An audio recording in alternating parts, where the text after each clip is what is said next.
Hello everyone, welcome to my channel. আর আজকে আমি একটা ছোটো স্টোরি শেয়ার করতে চেয়েছিলাম।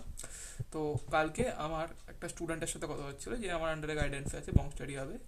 তো সে আগে কি হচ্ছে, মানে আমাদের যে একটা ডাউট সলভিং গ্রুপ আছে সেখানে সে খুব অ্যাক্টিভ থাকতো, ঠিক আছে। সে নিজে ডাউট জিজ্ঞেস করতো, আমার সাথেও খুব কথাবার্তা বলতো মক সলভ নিয়ে। আমি দেখলাম যে লাস্ট 15-20 ডেজ ধরে সে খুব মানে কি বলবো, মানে একদমই অ্যাক্টিভ থাকছে না। তো কালকে আমি তাকে জেনুইনলি টেক্সট করলাম যে ভাই তুই অ্যাক্টিভ থাকছিস না, তোর কী ব্যাপার, মানে কিরম পড়াশোনা চলছে। আর সে জেনুইনলি পড়াশোনা ভালো, তার এই বছরেও WBJEE মেন্সে মোটামুটি ডিসেন্ট একটা র্যাঙ্ক ছিল অ্যাকর্ডিং টু 12th। আর সে ড্রপ ইয়ার প্রিপারেশন করছে। তো হঠাৎ করে সে আমাকে বললো যে দাদা, আসলে আমি একদম ম্যানেজ করতে পারছি না, তাও আমি চেষ্টা করছি পড়াশোনা করার, মানে অনেক কিছু বললো, ঠিক আছে। তারপরে বলে যে আসলে আমার বাবা মারা গেছে। তা আমি মানে শুনে এক তো অবাক হলাম, মানে প্রথমত যে কারোর বাবা মারা গেছে এটা তো একটা খুবই সেন্সিটিভ ব্যাপার। কিন্তু তার মধ্যেও যখন বললে বাবা মারা গেছে, ও কিন্তু থামেনি। তারপরে ও বলছে না দাদা, আমি এতগুলো PYQ করে নিয়েছি, আমি এতগুলো মক টেস্ট দিয়ে নিয়েছি, আমি মানে মানে মক টেস্টে, মানে সে বলে মানে মক টেস্ট দেয়নি বা সামথিং, মানে এরকম টাইপের, মানে সে শুধু পড়াশোনা নিয়ে বলে গেল।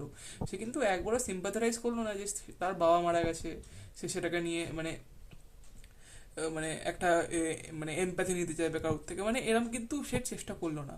সে তারপরেও বলছে যে আমি পড়াশোনা, মানে পড়াশোনাতে এই করছি ওই করছি।